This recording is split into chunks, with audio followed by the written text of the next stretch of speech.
అందరికి నమస్కారం. నేను శిరీష. ఈరోజు మనతో పాటు ఉన్నారు ప్రముఖ ఆధ్యాత్మికవేత్త, జ్యోతిష్య పండితులు, శ్రీ విద్యా ఉపాసకులు డాక్టర్ సుదర్శన్ శర్మ గారు. గురుగారితో మాట్లాడదాం. గురుగారు నమస్కారం. నమస్కారం అమ్మా. గురుగారు, ముఖ్యంగా చూసుకుంటే ఈ నవంబర్ మాసంలో కన్యా రాశి వారికి ఎలా ఉండబోతుందంటారు? ప్రధానంగా కన్యా రాశి గురించి తెలుసుకోబోయే ముందు అసలు దైవ ప్రార్థన చేసుకుందాం తల్లి. మాతర్మే మధు కైటభగ్ని మహిషా ప్రాణాపహారోద్యమే హేళా నిర్మిత ధూమ్రలోచన వదే హే చండముండార్దిని నిశేషీకృత రక్త బీజదనుజే నిత్యేను శుంభావహే శుంభధ్వంసిని సంహరాసు దురితు దుర్గే నమస్తే అంబికే. శ్రీ దుర్గా పరాదేవతాయ నమో నమః. శ్రీ మహాగణాధిపతయే నమో నమః. శ్రీ గురుభ్యో నమో నమః. అస్మత్పితు చరణార విందాభ్యో నమో నమః. ప్రధానంగా ఈ యొక్క కన్యా రాశి యొక్క గోచార ఫలితాల గురించి తెలుసుకోబోయే ముందు ప్రధానంగా గోచారం అనేది మనిషి జీవనంలో 30% ఫలితాలు చూపిస్తున్నాం.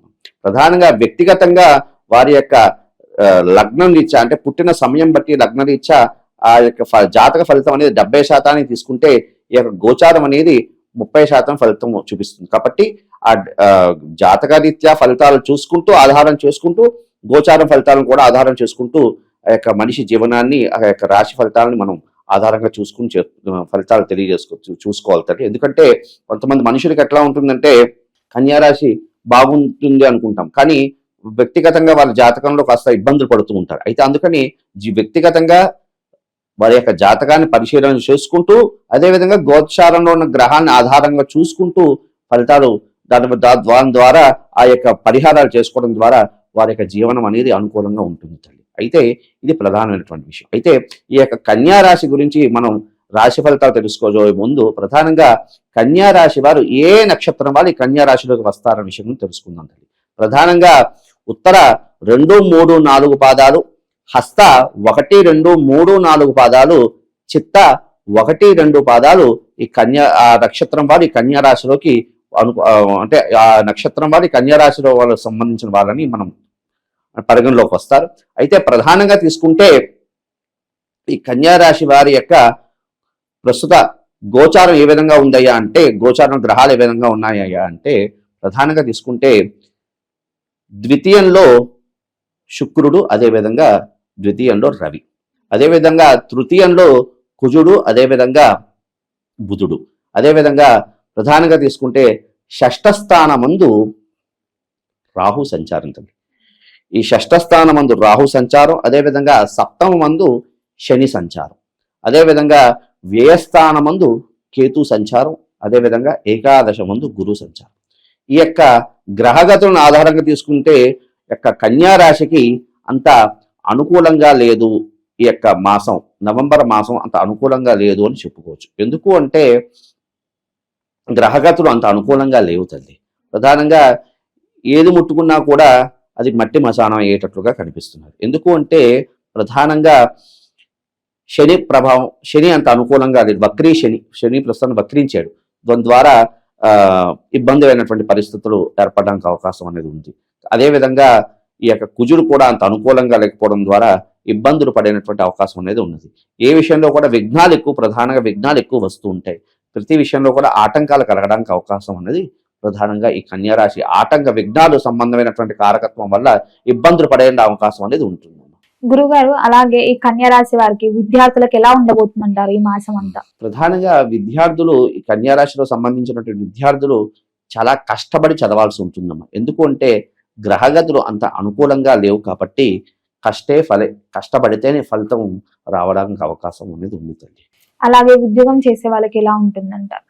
ఉద్యోగరీత్యా కూడా కాస్త ఉడుదుడుకులు రావడానికి అవకాశం ఉంటుంది.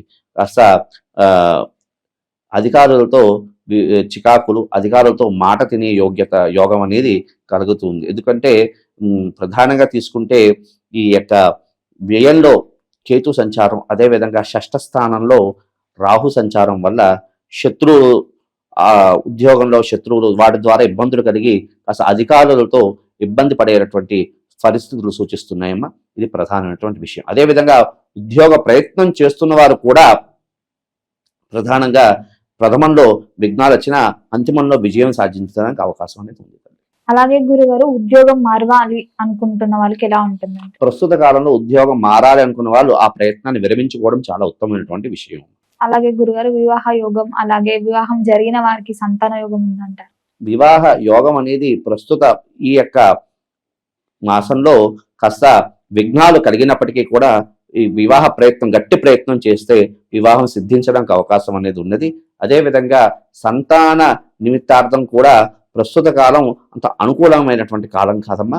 రానున్న కాలం కూడా భవిష్యత్ అంతా చాలా అనుకూలం. సంతాన నిమిత్తార్థం ప్రయత్నం చేసే వారికి మాత్రం రానున్న కాలం మాత్రం చాలా అనుకూలమైనది ఉంది. రానున్న మాసం కాస్త అనుకూలంగా ఉంది. అలాగే గురుగారు ఈ కన్య రాశి వారు ఏదైనా బిజినెస్ స్టార్ట్ చేయాలనుకుంటే ఈ మాసం అనుకూలంగా ఉందంటారా వీళ్ళకి? ప్రధానంగా తీసుకుంటే ఈ కన్యా రాశి వారు ఈ వ్యాపార నిమిత్తార్థం చేసే ప్రయత్నాలు మిశ్రమ ఫలితాలను కలగడానికి అవకాశం ఉంది. ప్రథమంలో విఘ్నాలు వచ్చి ఆరంభం చేసుకున్నప్పటికీ రానున్న కాలం అంతా సువర్ణ కాలమే కాబట్టి ఈ ఒక్క మాసం కాస్త జాగ్రత్తగా నడుపుకుంటూ రానున్న కాలం కాస్త అంత సువర్ణ కాలమే కాబట్టి సువర్ణ యుగమే కాబట్టి అది అంతా కూడా అనుకూలిస్తుంది. కాబట్టి ప్రథమంలో మాత్రం కాస్త గట్టి ప్రయత్నం చేస్తేనే వ్యాపార ప్రయత్నం చేయాలి. వ్యాపారం పెట్టాలనుకున్న వాళ్ళ మాత్రం చాలా గట్టిగా ప్రయత్నం చేయాలి. ఎందుకంటే ఆత్మకారకున్నటువంటి రవి కాస్త అనుకూలంగా లేడు కాబట్టి కాస్త గట్టి ప్రయత్నం చేస్తే ఖచ్చితంగా అనుకూలమైనటువంటి ఫలితాలు సిద్ధిస్తాయి. అలాగే గురుగారు సహజంగా సొంతింటి కళ అందరికీ ఉండేదే. ఈ కన్యా రాశి వారికి ఈ మాసంలో ఏదైనా గృహయోగం కలిగే అవకాశాలు ఏమైనా ఉన్నాయంటారా? గృహయోగం అనేది ప్రస్తుత కాలంలో చాలా అనుకూలంగానే ఉన్నప్పటికీ ప్రథమంలో విఘ్నాలు కలగడానికి అవకాశం ఉన్నది. ఎందుకు అంటే కారకో భావనాశక అన్నట్లుగా అక్కడ గ్రహస్థితి అంతగా అనుకూలమైనటువంటి ఫలితాలు ఇవ్వట్లేదమ్మా. ఎందుకు అంటే ప్రధానంగా తీసుకుంటే వ్యయంలో కేతు ఉన్నాడమ్మా. ఈ వ్యయంలో కేతు వల్ల కాస్త ఇబ్బంది కలగడానికి అవకాశం అనేది ఉన్నది. కాబట్టి ప్రథమంలో కాస్త విఘ్నాలు కలుగుతున్నాయి కాబట్టి కాస్త దైవ ఆరాధన చేసుకుని కాస్త గట్టి ప్రయత్నం చేయడం ద్వారా అనుకూలమైనటువంటి స్థితి ఏర్పడుతుంది. అలాగే గురుగారు ఈ కన్యా రాశి వారు ముఖ్యంగా ఈ మాసంలో దూర ప్రయాణం చేయడం మంచిదంటారా లేదా వద్దంటారా? ప్రధానంగా ఈ కన్యా రాశి వారికి రాహు యొక్క స్థితి అనుకూలంగా ఉంది కాబట్టి దూర ప్రయాణాలు చేసే వాళ్ళు చాలా విశేషమైనటువంటి ఫలితాలు లభిస్తాయి. అదేవిధంగా ఆకస్మిక ధనప్రాప్తి కూడా ఈ రాశి వారికి కలిగే యోగ్యత అయితే కనిపిస్తుంది. గురుగారు ముఖ్యంగా ఈ నవంబర్ మాసంలో కన్యా రాశి వారు ఏ దైవాన్ని పూజించమంటారు, ఎలాంటి పరిహారాలు చేయాలంటారు, ఏం దాన ధర్మం చేయమంటారు? ప్రధానంగా గ్రహ సంచారం వ్యయంలో కేతు, అదేవిధంగా షష్ఠ స్థానమందు రాహు సంచారం వల్ల ఈ కన్యా రాశి వారు ఆరోగ్యరీత్యా కాస్త జాగ్రత్తలు కూడా తీసుకోవాల్సినటువంటి కాలంగా చెప్పుకోవాలి. ఎందుకు అంటే షష్ఠ స్థానమందు రాహు సంచారం వల్ల కాస్త ప్రమాదాలు జరగడానికి అవకాశం ఉన్నది. కాబట్టి ఈ యొక్క కాస్త ఆరోగ్యరీత్యా జాగ్రత్తలు తీసుకోవాలి. అయితే ప్రధానంగా ఏ దేవతల ఆరాధన చెయ్యాలి అంటే ప్రధానంగా ఈశ్వర ఆరాధన ఈ యొక్క కన్యా రాశి వారికి విశేషమైనటువంటి ఫలితాలు కలగడానికి అవకాశం ఉన్నది. అదేవిధంగా ప్రధానంగా తీసుకుంటే ఈ యొక్క కన్యా రాశి వారు గురు దత్తాత్రేయ స్వామి ప్రధానంగా దక్షిణామూర్తికి సంబంధించి శనగలు ముందు రోజు నానబెట్టుకుని, అంటే బుధవారం రోజు శనగలు నానబెట్టుకుని గురువారం నాడు ఒక దత్తాత్రేయ దేవాలయంలో కానీ గురు సాంప్రదాయంలో సంబంధమైనటువంటి దేవాలయాల్లో ఆ యొక్క శనగల్ని స్వామివారికి నివేదన చేసి అక్కడ ఉన్నటువంటి భక్తుడికి పంచడం ద్వారా ఈ యొక్క సమస్యల నుండి అధిగమిస్తారు. అదేవిధంగా కార్యసిద్ధి విశేషంగా కలగడానికి అవకాశం అనేది ఉన్నది. అదేవిధంగా అవకాశం ఉన్నవారు ఈ యొక్క కన్యా రాశి వారు విశేషంగా ఈ యొక్క ప్రస్తుత కాలం అంతా కూడా శివకేశవులకి భేదం లేనటువంటి కాలం. అదేవిధంగా శివారాధనకి విష్ణు సంబంధమైన ఆరాధనకి విశేషమైనటువంటి కాలం కాబట్టి అవకాశం ఉన్నవారు కార్తీక మాసంలో శక్తి ఉన్నవారు విశేషంగా పాశుపత హవనం చేయించుకోవడం ద్వారా విశేషమైనటువంటి ఫలితాలు కలగడానికి అవకాశం అనేది. మొత్తం మీద గురుగారు ఈ నవంబర్ మాసంలో కన్యా రాశి వారికి ఎలా ఉండబోతుంది, ఎలాంటి జాగ్రత్తలు తీసుకోవాలి, ఎలాంటి పరిహారాలు చేయాలి, ఏ దైవాన్ని పూజించాలో తెలియజేసినందుకు ధన్యవాదాలు. నమస్కారం.